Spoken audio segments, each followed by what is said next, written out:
निवडणुका जवळ येत आहेत तसतशी ही रंगत अधिक वाढणार आहे आणि त्यामुळे मग प्रत्येक लोकसभा मतदारसंघात काय चित्र आहे, कशी लढत होणार आहे, काय तिथे पार्श्वभूमी आहे, या लढतीची गणितं काय आहेत, हे सगळं तुमच्यापर्यंत रंजकदार पद्धतीने पोहोचवणार आहोत। आता पुढे जाऊया। काँग्रेसच्या माजी खासदार प्रिया दत्त काँग्रेस सोडणार असल्याची चर्चा रंगली होती। प्रिया दत्त या एकनाथ शिंदेंच्या नेतृत्वातील शिवसेनेमध्ये प्रवेश करणार असं बोललं जात होतं। मात्र प्रिया दत्त यांनी या वक्तव्याचं, या चर्चेचं खंडन केलेलं आहे।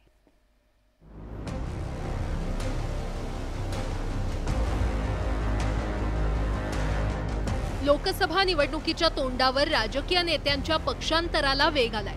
अलीकडच्या काळात काँग्रेसमधील काही नेते सत्ताधारी भाजप आणि शिवसेनेमध्ये दाखल झाल्याचं पाहायला मिळालं। अशातच काँग्रेसच्या माजी खासदार प्रिया दत्त या मुख्यमंत्री एकनाथ शिंदे यांच्या नेतृत्वातील शिवसेनेमध्ये प्रवेश करणार असल्याची राजकीय वर्तुळात चर्चा रंगली होती।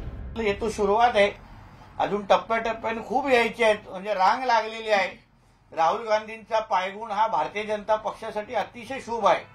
त्याने अशाच सगळीकडे पाय टाकत टाकत टाकत टाकत जावं, कारण जिथे जिथे जातील तिथे काँग्रेसवाले त्यांना सोडणार। म्हणजे प्रिया दत्तजी ही ती सुरुवातच आहे, फक्त पुढे पुढे बघा होतं काय।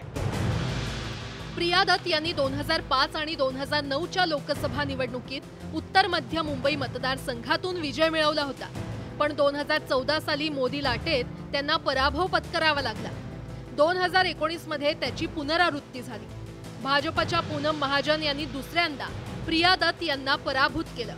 प्रिया दत्त यांनी शिवसेनेमध्ये प्रवेश केल्यास त्यांना शिवसेनेकडून मुंबई उत्तर मध्य अथवा मुंबई उत्तर पश्चिम मतदारसंघातून उमेदवारी दिली जाण्याची शक्यता वर्तवली जाते। दरम्यान प्रिया दत्त यांनी याविषयी स्पष्टीकरण दिले। प्रिया दत्त यांचा खुलासा, काँग्रेसमधून बाहेर पडण्याच्या बातम्या खोट्या आहेत, मी काँग्रेस सोडून जाणार नाही, अशा बातम्यांवर विश्वास ठेवू नका, असा खुलासा प्रिया दत्त यांनी केलाय।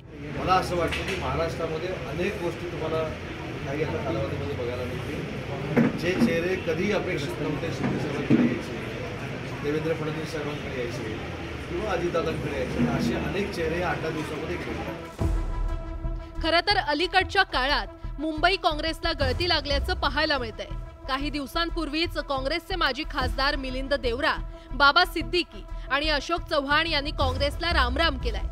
या पार्श्वभूमीवर प्रिया दत्त काँग्रेसचा हात सोडण्याच्या तयारीत असल्याच्या चर्चेमुळे राजकीय वातावरण ढवळून निघालंय।